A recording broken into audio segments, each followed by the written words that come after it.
신명기 6장 4절에서 5절 말씀입니다. 신명기 6장 4절에서 5절 말씀입니다. 우리 함께 합독하도록 하겠습니다. 이스라엘아 들으라. 우리 하나님 여호와는 오직 유일한 여호와이시니 너는 마음을 다하고 뜻을 다하고 힘을 다하여 내 하나님 여호와를 사랑하라. 아멘. 여러분, 사랑하는 내 자녀가 함께 살다가 독립해서 나가면 우리는 어떤 말을 가장 먼저 해주시겠습니까? 아이고, 이제 나가네, 속이 다 시원하네 라고 그렇게 말하시겠습니까? 보통은 자녀를 걱정하지 않겠습니까? 혼자 사니까 문단속 잘해라, 가스불 잘 끄고 다녀라, 외간 남자를 집에 들이지 마라 등등등등 자녀에게 잔소리 아닌 잔소리를 하면서 자녀들의 안전과 건강을 생각하게 될 것입니다. 이는 사랑의 말이죠. 자녀를 진심으로 사랑하고 걱정하기 때문에 할 수 있는 그런 말이라는 것입니다. 본문에 보시면 하나님의 자녀인 이스라엘 백성들이 이제 가나안 땅에 들어가기 전에 모세에게서 율법을 듣게 되는데요. 이때 하나님께서는 이 이스라엘 백성들이 가나안 땅에 들어가서 정말 행복하게 살고자 하는 그런 마음을 가지고서 하나님의 율법들을 그렇게 모세를 통하여서 말씀하고 계시는 것입니다. 즉, 부모의 마음으로 지금 이스라엘 백성들에게 말씀하고 계시는 것이죠. 지금까지는 이 광야길을 살아가면서 이스라엘 백성들은 졸졸 따라다녔습니다. 하나님의 구름이 움직이면, 영광이 움직이면 따라가고, 멈추면 멈추고, 가면 또 가고, 멈추면 멈추고, 그렇게 따라다니는 삶을 살아가다가 이제는 어떻게 보면 이스라엘 백성들이 독립을 하게 됩니다. 함께 뭉쳐서 사회를 만들어야 되며 하나님 주시는 그 말씀에 순종하며 서로 협력하며 살아야 되는 그런 상황들이 이들에게 주어지게 되는 것입니다. 본문 6장 1절 말씀입니다. 이는 곧 너희의 하나님 여호와께서 너희에게 가르치라고 명하신 명령과 규례와 법도라. 너희가 건너가서 차지할 땅에서 행할 것이니. 지금 모세 하나님께 받아서 말씀하는 이 명령과 규례와 법도는 어디에서 필요하다고 말하고 있습니까? 바로 가나안 땅에 들어가기 위해서 필요한 명령과 규례와 법도다라고 말씀하고 있습니다. 그 땅에 이제 들어가게 되면 그 땅에서 어떻게 살 때 하나님께서 복을 주시고 그 복을 누리며 살아갈지에 대해서 하나님께서 하나하나씩 이들에게 말씀하고 계신다는 것이죠. 본문 2절에 이렇게 말씀하고 있습니다. 곧 너와 내 아들과 내 손자들이 평생에 내 하나님 여호와를 경외하며 내가 너에게 명한 그 모든 규례와 명령을 지키게 하기 위한 것이며 또 내 나라를 장구하게 하기 위한 것이라. 하나님께서 이들에게 명령과 규례와 법도를 주시는 이유를 설명하시는데요. 그 첫 번째는 뭐냐면 모든 백성들이 평생을 살아가면서 하나님을 경외하며 규례와 명령을 지키게 하기 위함이다라고 말씀하고 계십니다. 지금 주시는 그 하나님의 말씀과 율법과 규례는 일회용이 아니라는 것이죠. 평생 이들이 지키며 살아가야 할 말씀이며 또한 이들이 낳는 자녀들, 그의 후대들까지 전부 다 이 말씀을 따라 살아가야 된다는 것을 보여주고 계시는 것입니다. 두 번째는 이들의 날을 장구하기 위해서라고 말하고 있는데요. 장구하다라는 의미를 사전적으로 의미를 찾아보면 매우 길고 오랫동안 지속되다라는 의미를 가지고 있습니다. 다시 말해서 하나님의 말씀을 지키며 그 규례와 율법을 지키며 살아갈 때 하나님께서 이들과 함께 오랫동안 지속되는 삶을 살아가게 될 것이다 라는 것을 말씀해 주고 있습니다.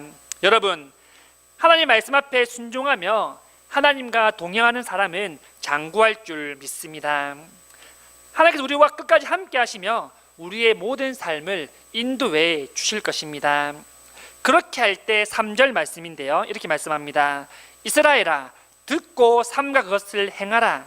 그래야면 내가 복을 받고 내 조상들의 하나님 여호와께서 내게 허락하신 같이 젖과 꿀이 흐르는 땅에서 내가 크게 번성하리라. 하나님은 우리에게 복을 주시길 원하시는 분임을 믿으시기를 간절히 소망합니다. 하지만 이때 항상 따라오는 것이 있는데요, 그것이 무엇이냐면 바로 순종이라는 것입니다. 하나님, 우리가 순종할 때 복을 주시는 분이십니다. 3절에 보는 것처럼 출애굽 이세대들이 하나님 말씀을 잘 지켜 행하면 하나님이 이들에게 복을 주시고 이 적과 꿀거리 흐르는 땅에 들어가서 번성하게 될 것이라고 지금 말씀하고 계십니다. 번성이라는 것은 단순히 인원수가 많이 늘어나는 것을 넘어서서 이들이 앞으로 강한 민족이 될 것이며 복을 받는 민족이 될 것이라는 하나님의 복의 선언입니다. 그리고 우리가 잘 아는 말씀이 등장하는데 바로 신명기 6장 4절에서 5절 말씀부터 함께 읽도록 하겠습니다. 이스라엘아 들으라, 우리 하나님 여호와는 오직 유일한 여호와시니 너는 마음을 다하고 뜻을 다하고 힘을 다하여 내 하나님 여호와를 사랑하라. 아멘. 자, 이 말씀은 여러분 우리가 잘 아는 세마입니다. 세마 뜻은 들으라 라는 그런 뜻인데요, 이것은 단순히 그냥 귀를 기울여서 너희가 들어봐라 라는 것이 아니라 듣고 순종해야 된다는 것을 말씀해 주고 있는 본문입니다. 말씀을 보시면 가장 먼저 들으라 라고 그렇게 말씀하는데, 여러분 순종은 듣는 것에서 나올 줄 믿습니다. 우리 하나님 말씀을 잘 들을 때 그 말씀 우리가 비로소 순종할 수 있다는 것입니다. 먼저 하나님 이들에게 들으라 라고 말하면서 4절에서 우리 하나님 여호와는 오직 유일한 여호와시다 라고 그렇게 말씀하고 계십니다. 지금 이스라엘 백성이 살아가던 이 성경 시대는 하나님이 유일한 신이지만 그럼에도 불구하고 많은 신들이 있었음을 보여주고 있습니다. 그렇기 때문에 이때는 한 사람이 여러 신을 섬기는 다신주의가 있었고 자연을 우상으로 섬기는 그런 때였다라는 것이죠. 이때 하나님께서 말씀하시기를 하나님만이 유일한 신이다, 다른 신은 없다라고 이스라엘 백성들에게 다시 한번 말씀해 주고 있습니다. 여러분, 우리 하나님 외에는 다른 신은 없는 줄 믿고 고백하시기를 소망합니다. 우리 하나님은 절대 신이십니다. 유일하게 살아 역사하시고 우리가 기도할 때 응답하시는 분이십니다. 이 사실을 우리가 항상 고백하며 살 수 있기를 원합니다. 그리고 말씀하시기 5절에 보시면 너는 마음을 다하고 뜻을 다하고 힘을 다하여 내 하나님 여호와를 사랑하라 라고 그렇게 말씀하고 계십니다. 자, 어떻게 하나님을 사랑하라고 말합니까? 첫 번째는 마음을 다하여 하나님을 사랑하라 라고 말하고 있습니다. 여러분, 마음은 사람의 가장 중심이 되는 곳이죠. 이 당시에 히브리 사람들은 이 마음이라는 것을 해석할 때 어떻게 해석하냐면 이렇게 말합니다. 자신의 생각과 의지와 감정이 모두 자리 잡고 있는 것을 마음이다라고 히브리인들은 그렇게 보았던 것이죠. 다시 말해서 마음을 다한다는 말씀은 무슨 말이냐면 우리가 스스로 감추지 아니하고 진실되게 하나님을 사랑해라라는 그런 말씀입니다. 하나님을 사랑함에 있어서 우리의 생각과 의지와 감정, 이런 모든 것들은 다 내려놓아야 된다라는 것이죠. 우리의 인격은 다 내려놓고 하나님만을 사랑하며 하나님 한 분만 우리 마음에 모실 수 있기를 간절히 소망합니다. 두 번째는 뜻을 다하라라고 그렇게 말씀하는데요, 개역 한글 성경에는 이 뜻이라는 단어가 우리가 잘 아는 성품으로 번역이 되어지는데요, NIV 영어 성경에는 이걸 어떻게 해석하냐면 soul이라고 해석합니다. 다시 말해서 여기서 말하는 뜻, 성품은 바로 혼입니다. 혼. 그래서 내 영혼을 다하여서 하나님 앞에 나오라라고 말하는 것이죠. 우리가 흔히 이런 말을 하지 않습니까? 오늘 내 한 몸 바쳤다, 오늘 내 영혼을 불살랐다 라는 그런 말들을 우리가 가끔 사용합니다. 내가 어떤 것에 대하여서 최선을 다하여서 행하여 했을 때 우리는 영혼을 불살랐다라는 그런 단어를 사용하게 됩니다. 그렇듯이 우리가 하나님께 나옴에 있어서 우리는 우리의 영혼을 다하여서 하나님 앞에 나아가야 될 줄 믿습니다. 세 번째는 힘을 다하여 사랑하라라고 말씀하고 계시는데요. 여기서 말하는 힘은 우리가 잘 아는 단순한 스트롱이 아닙니다. 히브리어로 메오드라는 뜻인데요. 이 뜻은 넘치는 활동력으로 번역이 되어집니다. 다르게 말하면 그 사람이 내놓을 수 있는 최대한의 것, 그 사람이 할 수 있는 최대한의 것이라는 뜻인데, 다시 말해서 우리가 하나님을 사랑함에 있어서 대충 사랑하는 것이 아니라 우리가 할 수 있는 한 모든 것을 다하여서 하나님을 사랑해야 된다라는 것이 뜻을 다하여 사랑하다라는 그런 말씀입니다. 여러분 하나님 사랑함에 있어서 마음과 뜻과 힘을 다하여서 사랑하고 계십니까? 정말 우리의 영혼을 다하여서, 정말 우리의 최대한 마음을 들여서 우리의 모든 것을 바쳐서 하나님을 내 삶에 넘치도록 그렇게 사랑하고 계십니까? 하나님은 이스라엘 백성들을, 그리고 또한 여기 앉아있는 우리 모두를 그렇게 사랑하시기 때문에 독생자 예수 그리스도를 우리에게 보내어 주신 줄 믿습니다. 그렇다면 우리는 하나님 주신 이 말씀에 어떻게 반응하며 살아야 되겠습니까? 본문 6절과 9절 말씀인데 먼저 6절입니다. 오늘 내가 내게 명하는 이 말씀을 너는 마음에 새기고. 먼저 하나님 주시는 말씀을 어떻게 하라고 합니까? 마음에 새겨라 라고 말하고 있습니다. 새기다라는 것은 단순히 그냥 머리로서만 기억해라 이것이 아닙니다. 그것을 지키며 기억하며 살아가야 된다라고 말하고 있습니다. 우리가 설교 말씀을 들을 때 필기를 하지 않습니까? 우리가 왜 이 말씀을 듣고 중요한 단어들을, 말씀들을 기록해 둡니까? 그냥 이런 말씀이 있구나, 이런 뜻이구나 라고 그렇게 적어 두십니까? 그 이유가 바로 그 말씀대로 살아가기 위해서, 나에게 적용하며 살아가기 위해서 그 말씀들을 적어두지 않습니까? 그렇듯이 우리가 날마다 듣는 그 말씀을 우리 마음 깊은 곳에 우리가 새겨두고 끝이 아니라 그것을 기억하고 더 나아가서 그 말씀대로 살아가야 된다는 것을 말씀하고 계십니다. 여러분, 우리는 마음판에 새기는 것은 정말 잘하는 것 같습니다. 오늘 말씀 정말 좋았지, 정말 은혜스러웠지 라고 그렇게 말 잘하지 않습니까? 하지만 우리는 교회 문 밖을 나가면 우리 안에 있는 모든 말씀은 리셋이 되어서 들었던 말씀을 기억할 수 없게 되어집니다. 새기는 것은 좋지만 그 말씀을 내 삶 가운데 적용하는 것이 우리는 잘 안 된다는 것입니다. 그렇기 때문에 아무리 좋은 말씀, 은혜의 말씀을 들어도 우리가 그 말씀대로 살아갈 수가 없는 것입니다. 왜냐하면 기억나지 않기 때문이죠. 여러분, 말씀을 들을 때 그 말씀이 나에게 주시는 말씀임을 우리가 기억하며 우리 마음 깊은 곳에 새기고 그 말씀대로 살아가려고 발버둥 칠 수 있기를 간절히 소망합니다. 두 번째는 7절 말씀입니다. 내 자녀에게 부지런히 가르치며 집에 앉았을 때든지 길을 갈 때든지 누워있을 때든지 일어날 때든지 이 말씀을 강론할 것이며. 여러분, 자녀들에게 하나님의 말씀을 가르치고 계십니까? 또 앉아있는 청년 학생 여러분, 하루 최소 한 장의 성경을 읽고 계십니까? 우리는 교회 다닌다고 하면서 하나님의 자녀라고 말을 하면서 신앙생활을 잘하지 않습니다. 성경을 잘 읽지 않습니다. 기도생활 잘하지 않습니다.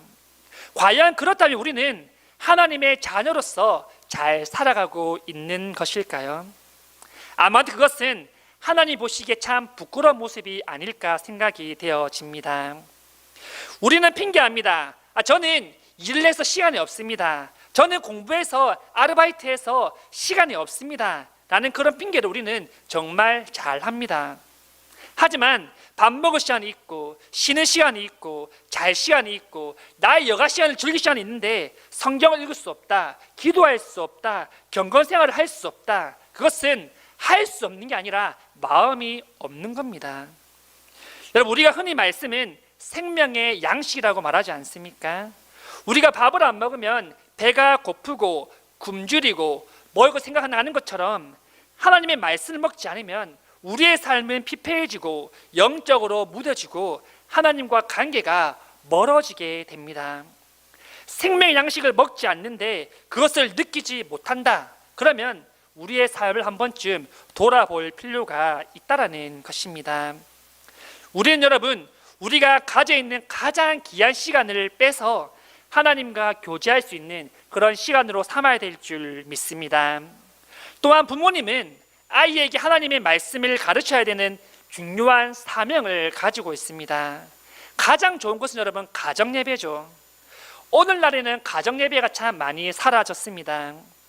저도 말하지 못한 아기 때부터 독립하기 전까지 가정에서 늘 가정예배를 드렸던 기억이 납니다. 그때는 가정예배를 드리는 것이 너무나 당연했었죠. 하지만 오늘날 보면 가정예배를 드리는 가정을 찾기는 정말 어렵다라고 생각이 되어집니다. 우리는 교회에서 하나님의 말씀을 듣기 전에 우리 아이들이 먼저 가정에서 하나님의 말씀으로 양육되어져서 교회에 나와야 됩니다. 그리고 본문처럼 부지런히 말씀을 가르쳐야 된다라고 말합니다. 앉을 때나 길에 행할 때나 누울 때나 일어날 때나 언제든지 우리는 자녀들에게 하나님의 말씀을 가르쳐야 된다는 것입니다. 하지만 여러분, 현실을 보면 참 어렵지 않습니까? 맞벌이 부부가 있고 저녁 늦게 오고 아이들과 시간에 맞지 않고 하나님의 말씀을 들려주고 가르치고 싶은데 그럴 시간이 없기도 합니다.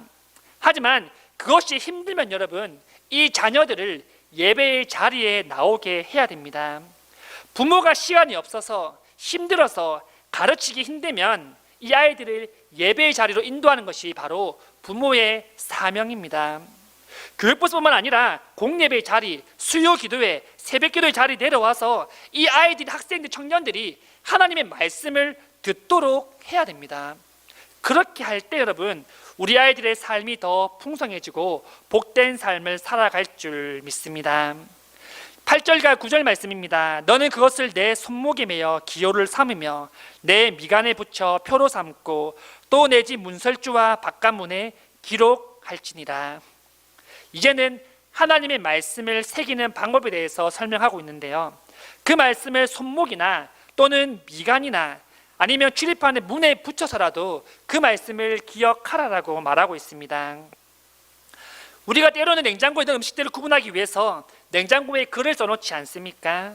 일정이나 업무 내용을 기억하기 위해서 포스트에 적어서 노트북이나 컴퓨터나 벽에 그렇게 붙여두지 않습니까?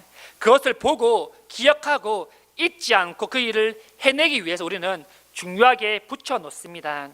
그렇듯이 하나님의 말씀을 그렇게 해서라도 붙여서 기억하고 지키고 살아야 된다라고 우리에게 말씀하고 있습니다. 하나님의 말씀을 잘 잊어버린다면 중요한 하나님의 그 말씀들을 나의 가장 가까이 두고 가장 가까운 곳에 적어두고 붙여두고 기억하고 살아야 될 줄 믿습니다. 말씀을 정리하겠습니다. 여러분, 오늘 말씀을 통하여서 우리 개인의 삶들을 다시 한번 돌아볼 수 있는 계기가 될 수 있기를 간절히 소망합니다. 나는 정말 하나님을 얼마나 사랑하고 있는지, 하나님 날 위해 아낌없이 독생자 예수 그리스도를 주셨는데 나는 지금 하나님 위해 어떻게 무엇을 하고 살아가고 있는지를 우리가 한번 돌아볼 수 있기를 원합니다. 그리고 우리가 날마다 듣는 그 말씀을 항상 기억하며 그 말씀을 나의 말씀으로 받아들이고 적용할 수 있기를 간절히 원합니다. 하나님의 말씀 듣는다는 것은 내가 좋아하는 말씀, 은혜되는 말씀을 골라 듣는 것이 아닙니다. 들은 말씀을 내 삶 가운데 적용시켜서 내 것으로 만드는 것이 바로 하나님의 말씀을 듣는 것이라는 것이죠.